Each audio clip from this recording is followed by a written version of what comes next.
Hello everyone, Amber here with Amber's Berries and Buds. Just coming to you with a tank redo that I did yesterday.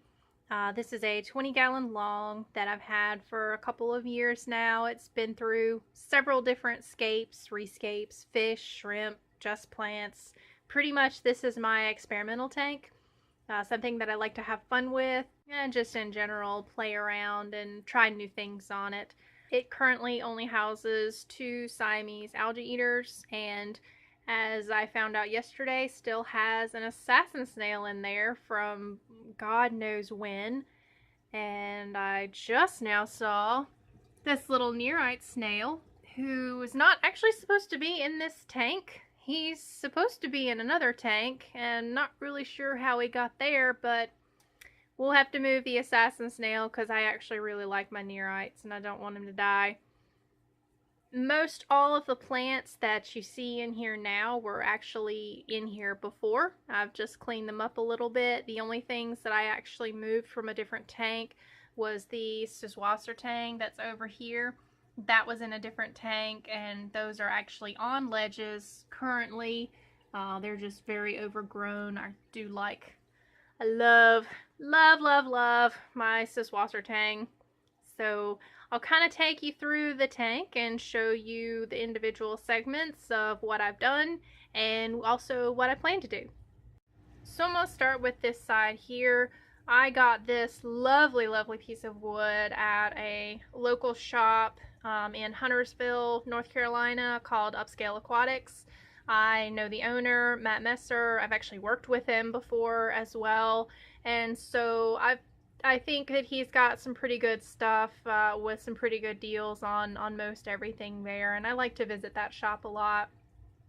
So the wood actually has a couple different types of Anubias at the bottom. The gold Anubias, or golden, yellow Anubias, whatever, that was actually covered with green spot algae. And I took a toothbrush and I brushed all of that off, or at least as much as I could possibly get off. You can tell there is still some on there, but I tend not to like to dip my plants too much if I can help it. And considering most all of the new growth that happens, I'll just actually segment that off and then cut off the old leaves when it's necessary. I'll just leave it as is and it'll be okay for now. The Anubias down here I broke up into several pieces, and I also did most of the bigger ones with a toothbrush, trying to get rid of the algae, and the bigger ones that are kind of under the wood there, you can definitely tell it worked on those. The teeny tiny ones I didn't really want to hit with the toothbrush too much just because they're so tiny and delicate. I swear they're a different species of Anubias. I don't know what they are, but they grow smaller than the ones behind, as you can tell. And of course, that's basically your Anubias nana size, or maybe petite, I don't really know. I basically have 3 different sizes of Anubias and can't really identify them, but I like them. They're pretty. They're not actually buried in the sand slash substrate, what have you. I just have so much root systems on these Anubias because they're so very old that the roots are buried, but not the rhizos themselves. And behind here is actually the needleleaf Java fern. I got that from somebody a couple of weeks ago. I love growing Java fern. The bigger varieties I've grown, and it tends to take up a lot of space. So I really wanted to get some of the smaller needle leaf variety and see how that actually looked in comparison to the larger leaf. This Bucephalandra right here is brownie blue. Most of the leaves I had to take off just because there was too much green spot algae damage, but it does, if you can tell, have a few new leaves sprouting in the back there. And I just tied that off with some string for now so it'll attach to the wood. This sponge filter here is temporary while the tank it was really nasty. I mean, we're talking 7 months of neglect. All I was doing was basically topping off water, so it was an absolute mess rummaging around this tank yesterday. So the sponge filter is temporary just to kind of keep the water clean, and I'll remove that whenever I do my next water change and stop stirring stuff up. Gotta move over to this corner now as my fish are dislodging my plants already. This corner gets more light than the other corner does because I do have my light kind of off center for that reason, that I have the Anubias in lower light sections. It's not just, you know, the light hits all of the tank for that very reason. But this particular side gets more light, so I've got some Downoy in the front of these little rocks here. They tend to propagate for me very easily. Even though there is no CO2 in the setup whatsoever, they do very well for me. And while they did die back a bit, especially with the neglect, I was at least able to salvage 3 little plants there. And the lonely leaf goes by. But I was able to salvage 3 plants there and plant those. The Bacopa, oh my gosh, my Bacopa grows like a weed. But the only problem with this weed is sometimes it can get a little scraggly and you gotta cut the tops off. So that's basically what I did with some of these browner sections that you can see. Obviously those leaves are covered with algae.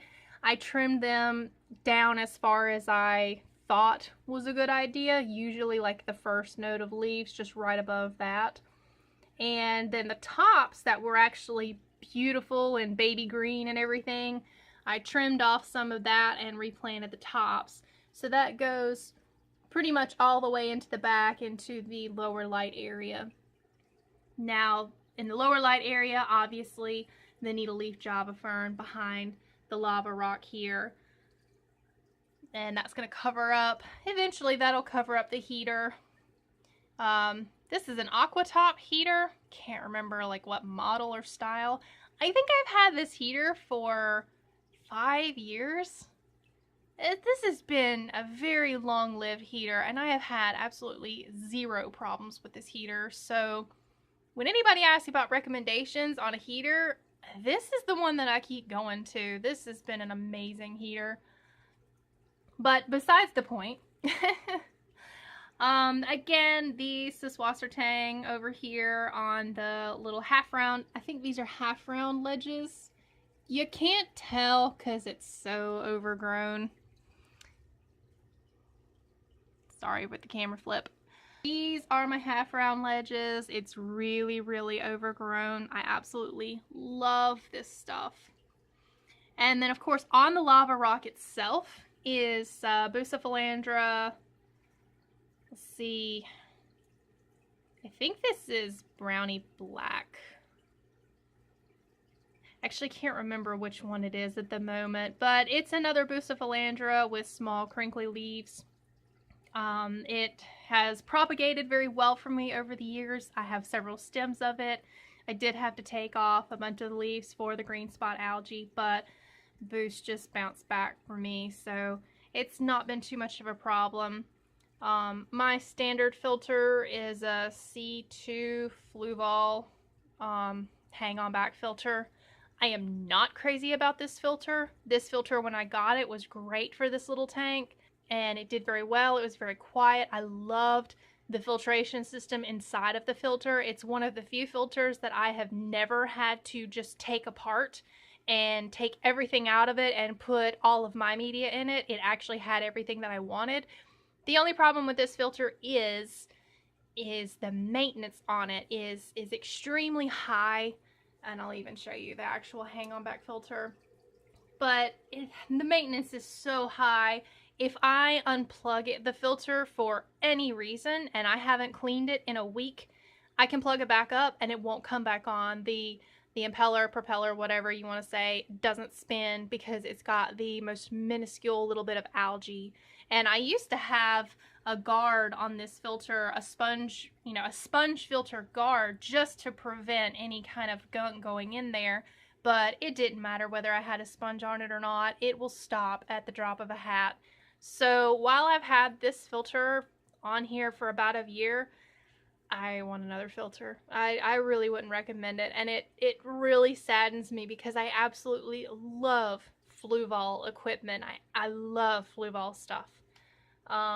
You would think they would send me things because I love them so much, with the exception of this particular filter. This was an awful idea. Anyway, so that's pretty much just the rundown of what I did. I did spray paint a couple of colors on some paper and some cardboard, and I was going to hang it or put it up on the back of the background to see which color I liked. Unfortunately, about 15 minutes after I sprayed all of that stuff, it poured down rain and ruined all of that. But those were just test strips to see what kind of colors I wanted to go with. As of right now, I think that I'm either going to go with a little bit darker than a Carolina blue, kind of a sky blue color, or I'm going to go with a very fire engine red color. I'm really leaning towards the fire engine red because I just find those tanks that have those backgrounds are just absolutely beautiful, and you just don't see that very often. If you have any comments as to what color I should do the background, don't suggest black, because I have black backgrounds, and yeah, they're cool. You know, they do a good deal, but no black. And I also have some opaque window tint, you know, the frosted window tint. That's actually what was on here before, but I'm really thinking I want to actually do some kind of a bold color on this. But if you have any questions or comments about what I've done, the equipment that I'm running, my setup, my fertilizers, I will say that I did put a couple of the Borneo Wild Red Bee capsules in the substrate when I replanted all of this, just because it was time to replace the capsules. Well beyond time to replace the capsules. But that Red Bee fertilizer is for your high iron plants, your fast growing plants, plants that require a little bit different kind of nutrients than just say your run-of-the-mill Anubias and Java Fern. But more of the faster kind of harder to grow plants. That's what I use my tabs, my capsules on. If you need to know any information about any other fertilizers or anything that I have used on this tank, just comment down below. I'll answer any questions, give you all the knowledge that I have, give you anything on any products that you've seen on my pages.